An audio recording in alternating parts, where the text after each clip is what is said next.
video is to discuss the rules of significant figures and lay the groundwork for calculations that you'll be doing throughout your chemistry class. So rule number one is that all non-zero integers are significant.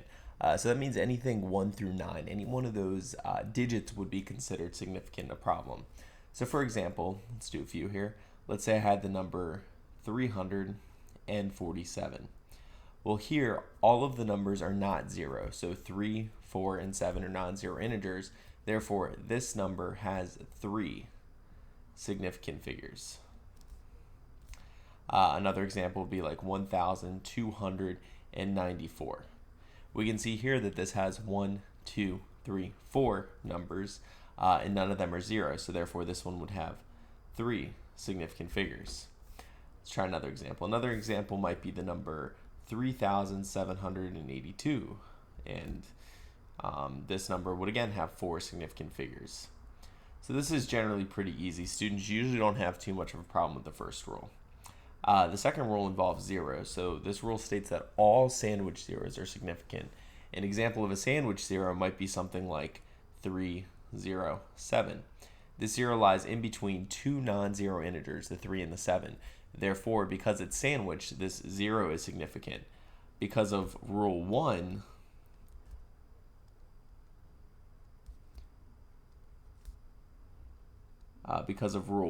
those two are also significant. So therefore, this one would have 3 significant figures. Now, a 0 might be sandwiched by other zeros, but as long as at the end, on the ends, it's sandwiched by other things, it is significant. So let's say we had this number. We had 40,007. So this is a non-zero integer here. This is a non-zero integer here. So these are both significant by rule 1. These 3 zeros in the middle are effectively sandwiched by this 4 and this 7. So therefore, they are also significant. So because of rule 1 and because of rule 2, this number would have 5 significant figures.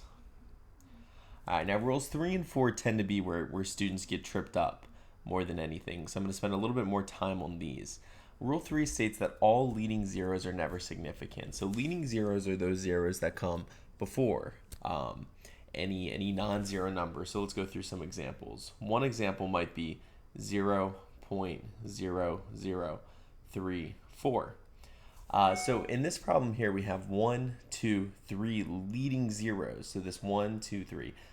Those would all be non-significant because they come before any non-zero integer. However, the 3 and the 4 are still significant, so therefore this problem would have 2 significant figures. Another example with leading zeros might be 00438. Well, these two zeros are leading as well, so they're not significant, so this number right here would just have 3 significant figures. Rule 4 is likely the most confusing one that really seems to mess people up.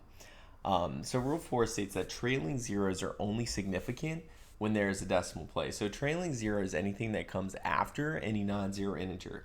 So an example of a number with some trailing zeros might be 3,000, or it might be 20, or it might be 810. So here we have in the number 3,000, we have 3 trailing zeros that are not significant because there is no decimal place present. So this number here would have 3 non-significant zeros and just the 1 significant 3 there. So this would be 1 sig fig. 20 here has a trailing 0 and again no decimal place. So this one would also just be 1 significant figure. 810 has a trailing 0 but no decimal place. So this would be 2 significant figures. Let's say I rewrite these 3 numbers, but now I put a decimal place at the end. So let's say I do 3,000 dot 20 dot 810 dot. Well, all of these zeros are now significant because of that decimal place. So there would be 4 significant digits here. There would be 2 significant digits here, and there would be 3 significant digits here. The same can be said if those zeros are to the right of the decimal place. So let's say I had 4.30.